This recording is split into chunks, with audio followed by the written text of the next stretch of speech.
Hello students, how are you. और सभी कैसे। आई होप आप सब बढ़िया होंगे।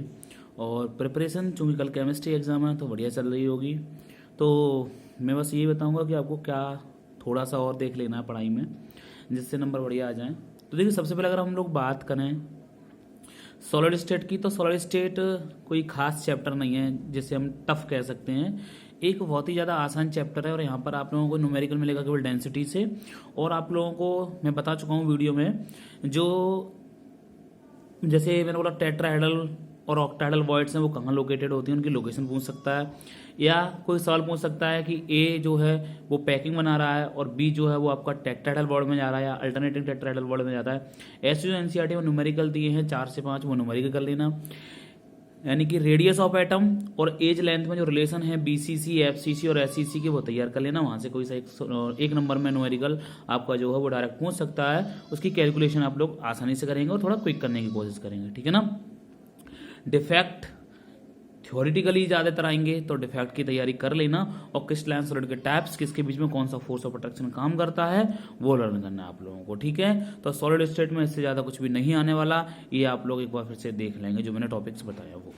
सॉल्यूशन की बात करें तो हेनरी लॉ की बात करें, सबसे पहले हेनरी लॉ ही है। और हेनरी लॉ से पहले सॉल्युबिलिटी है सॉलिड इन लिक्विड। तो अगर हम बात करें सॉलिड इन लिक्विड की तो टेम्परेचर जाएगा वो लैटिस एंथैल्पी और हाइड्रेशन एंथैल्पी जाएगा। तो ये वाला कॉन्सेप्ट आप लोग पढ़ लें, क्योंकि यहाँ पर सॉलिड और लिक्विड वाले में प्रेशर का कोई भी रोल नहीं होता। तो मैं बस टॉपिक बता रहा हूँ, डिटेल नहीं एक्सप्लेनेशन दे रहा आप लोगों को। वो एक्सप्लेनेशन वीडियो में पीछे हैं, सॉल्यूशन वाले प्लेलिस्ट में सारे वीडियो डाले गए हैं। उसके बाद अगर हम बात करें रॉल्स लॉ आता है, तो रॉल्स लॉ क्या होता है, नॉन आइडियल आइडियल सॉल्यूशन क्या होते हैं वो पढ़ना, ठीक है। नॉन आइडियल सॉल्यूशन आपको डिटेल में पढ़ना है। नॉन आइडियल सॉल्यूशन के बाद आपको ये भी दिखाना होगा, उसमें तैयार करना होगा कि कौन सा एग्जाम्पल आपका पॉजिटिव डेविएशन देता है और कौन सा एग्जाम्पल आपका नेगेटिव डेविएशन देता है, ठीक है ना। उसके बाद हम लोग पहुंचते हैं एजियोट्रॉप्स पे। एजियोट्रॉप्स में एग्जाम्पल आप लोग तैयार कर लेंगे मिनिमम बॉइलिंग और मैक्सिमम बॉइलिंग एजियोट्रॉप्स का, ठीक है ना।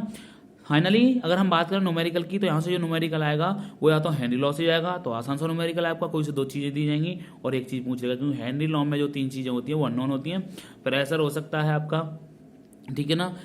हेनरी कांस्टेंट की वैल्यू पूछ सकता है आप लोगों से क्या होगा किसी के लिए, या आप लोगों से वो पूछ सकता है कि इसका जो मोल फ्रैक्शन है किसी का वो क्या होगा, ठीक है ना। तो ये हो गया आपका इंपॉर्टेंट। उसके बाद अगर हम लोग बात करें पी ब्लॉक में, तो बेटा पी ब्लॉक में जितने भी एक्सेप्शन है, मैंने बस एक ही वीडियो डाला है पी ब्लॉक का सब इंपॉर्टेंट क्वेश्चंस का, वो वीडियो पूरा आप लोग वॉच कर लें। उस वीडियो में से कम 3 से 4 नंबर का फंस जाएगा। बाकी अगर मैं आपको बताऊं तो डी ब्लॉक में जीनोन के कंपाउंड्स आपको सारे पढ़ने हैं। डी ब्लॉक में जीनोन के कंपाउंड्स को आप लोगों को जो हाइड्रोलाइसिस वाला रिएक्शन है वो प्रॉपर वे में पढ़ना है, कंप्लीट हाइड्रोलाइसिस और पार्शियल हाइड्रोलाइसिस ये पढ़ना है। और ग्रुप 15 में नाइट्राइड जो है आपका, नाइट्राइड जो है आपका, यानी कि उनके हाइड्राइड्स जो नाइट्रोजन फैमिली वालों के, वो हाइड्रोजन फैमिली वालों के हाइड्राइड्स पढ़ने हैं आप लोगों को डिटेल में, नाइट्रोजन फैमिली वालों के, जिससे आप लोगों को वहां पर आसानी हो जाएगी। क्लियर, ठीक है ना। तो पी ब्लॉक चैप्टर जो 10 नंबर का आ रहा है, लेकिन पी ब्लॉक में एक्सेप्शन बहुत ज्यादा है। जो आपका ट्रेंड है वो ट्रेंड कहीं कहीं वेरिएबल है, आयलेशन एंथैल्पी वगैरह का हो गया, ठीक है ना। और वहां पर एक इनर्ट पेयर इफेक्ट भी वर्क करता है, वो देख लेना आप लोग, ठीक है ना।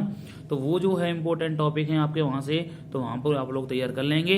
इंट्राहेड्रल कंपाउंड जो होते हैं उनके बारे में थोड़ा बहुत आप लोग डिटेल में पढ़ लोगे, ठीक है। तो पी ब्लॉक से मुझे नहीं लगता कोई टफ सवाल आएगा, आसान से सवाल आएंगे बस, चूंकि वो थ्योरेटिकल चैप्टर है तो वहां पर आप लोगों को बेसिस करके ध्यान रखना पड़ेगा, ठीक है। हाँ, नाउ अगर हम लोग बात करें बायोमोलिक्यूल की, जो कि बच्चों को काफ़ी कंफ्यूजिंग सा लग रहा है, मैं सुनता हूँ, बट ऐसा कुछ नहीं। बायोमोलिक्यूल बड़ा ही आसान चैप्टर है। अगर हम लोग वहाँ पर बात करें बायोमोलिक्यूल्स की, तो बायोमोलिक्यूल में सबसे पहले आप लोगों को पढ़ना होगा ग्लूकोज के बारे में, ठीक है। ग्लूकोज का जो स्टेट स्ट्रक्चर प्रूव कर पाता है उसके कुछ एविडेंसेस हैं। तो वहाँ 5 से 6 रिएक्शन हैं। किसकी रिएक्शन क्या करें, यानी कि ग्लूकोज ऑक्सीजन कब मिलेगा, ठीक है ना, या साइनोहाइड्रिन क्या होता है। तो ये सब चीजें हैं ग्लूकोज की कि कैसे रिएक्शन करवाएं, कैसे तो एल्डिहाइड ग्रुप प्रूफ होगा, या कैसे करवाएं तो ये बताएगा कि उसमें 5 जो हैं वो एल्कोहल ग्रुप में, उसमें से जो 4 हैं वो सेकेंडरी हैं, एक जो है वो प्राइमरी है एल्कोहल ग्रुप। तो ये रिएक्शन आप लोगों को काफी डिटेल में लर्न करनी पड़ेगी, ओके। उसके बाद अगर हम बात करें तो साइक्लिक स्ट्रक्चर ऑफ ग्लूकोज है, वहां पर भी आप लोगों को सवाल देखने को मिलेगा कि साइक्लिक स्ट्रक्चर ये वाली रिएक्शन नहीं देता है, क्योंकि उसमें एल्डिहाइड ग्रुप फ्री नहीं होता, इसलिए ऐसी ग्रुप रिएक्शन नहीं देता, हेमी एसिटल और एसिटल बनाता है। तो वो सब आप लोगों को तैयार करना पड़ेगा, ठीक है। उसके बाद अगर हम लोग बात करें तो alpha amino acids peptide linkage क्या होता है, उसका पेप्टाइड लिंकेज का फॉर्मूला क्या होता है, ग्लाइकोसिडिक लिंकेज क्या है, प्रोटीन्स क्या होते हैं, ठीक है ना। आरएनए डीएनए, तो आरएनए डीएनए में अगर हम लोग बात करें तो आरएनए डीएनए की अगर मैं बात करूं तो आरएनए डीएनए में अगर वो पूछेगा तो डिफरेंस पूछ सकता है किसमें क्या होता है, या किसके लिए कौन सी बात सही है कौन सी बात गलत है, ये भी आप लोगों से वो पूछ सकता है। ठीक है, नहीं कंपोजिशन क्या होती है आरएनए की, हो सकता है 3 सवाल में दी हो, 4th ऑप्शन आपका गलत हो कि ये नहीं होती है। तो ऐसे करके कुल मिला के वो बायोमोलिकुलर पूछेगा। बायोमोलिकुलर मेरे हिसाब से तो साइक्लिक स्ट्रक्चर दोनों का तैयार कर लेना, फ्रक्टोज का भी और ग्लूकोज का भी। और वहां पर एक इंपॉर्टेंट सवाल आपको मैं बता दूं क्लियर ही, वो है आपका एनोमर्स, कि कौन एनोमर्स होते हैं, क्या एनोमर्स होते हैं। ठीक है, अल्फा बीटा जो ग्लूकोज का मैंने स्ट्रक्चर पढ़ाया हुआ है वो होते हैं आपका एनोमर्स। तो एनोमर्स को आप लोग देख लेंगे, स्ट्रक्चर को देख लेंगे एनोमर्स वाले, क्योंकि OH किस तरफ हो तब आपका वो अल्फा है, OH किस तरफ हो तब आपका वो बीटा एनोमर है।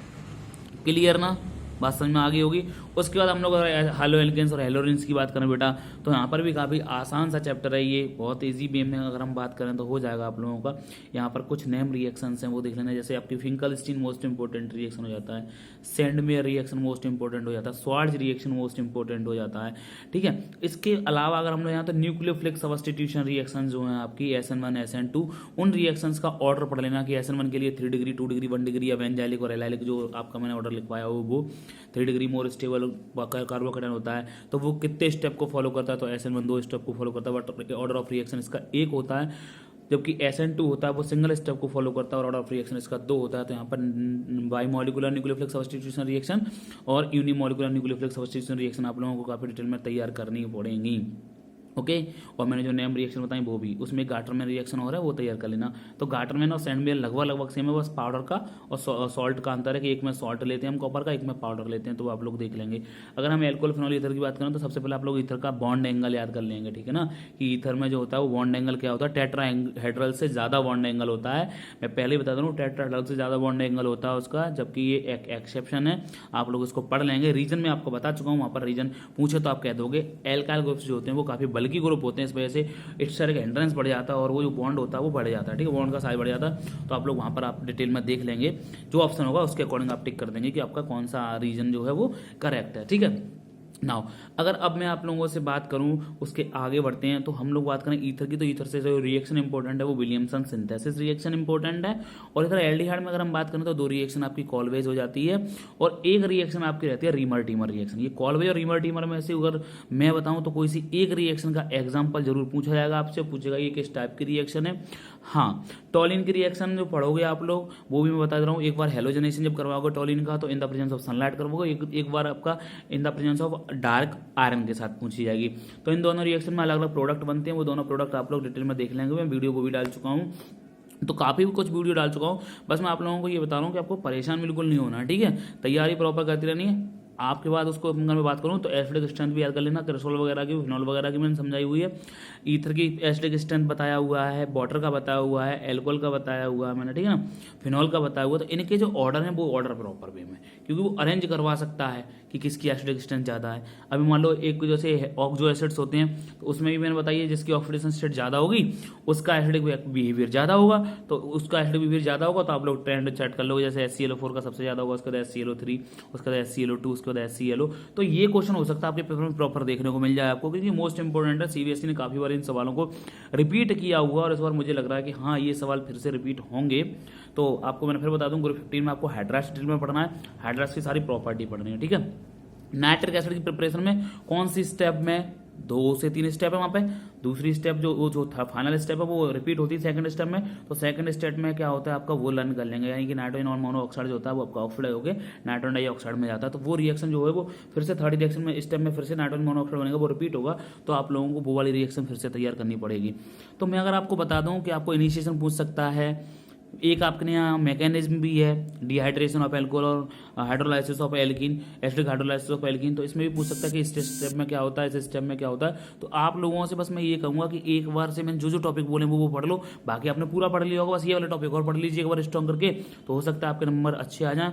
मैं विशेष यही करूंगा आप लोगों के लिए कि बहुत बढ़िया नंबर आए सभी बच्चों के, खूब खुश रहे आप लोग, मस्त रहें और किसी भी अफवाह में ना आए कि ये केस डाल दिया ये नंबर फ्री के मिलेंगे, कुछ भी। हमारा काम क्या, पढ़ाई करने का। बाकी जो फ्री के नंबर या बोनस मार्क्स मिलेंगे वो CBSE बोर्ड जाने, हमें उससे कोई मतलब नहीं। हमारा बस प्रॉपर वर्क है पढ़ाई करना। तो आप लोग बस पढ़ाई करते रहिए, मुस्कुराते रहिए, खुश रहिए। मिलेंगे कभी नेक्स्ट वीडियो में, तब तक के लिए टेक केयर।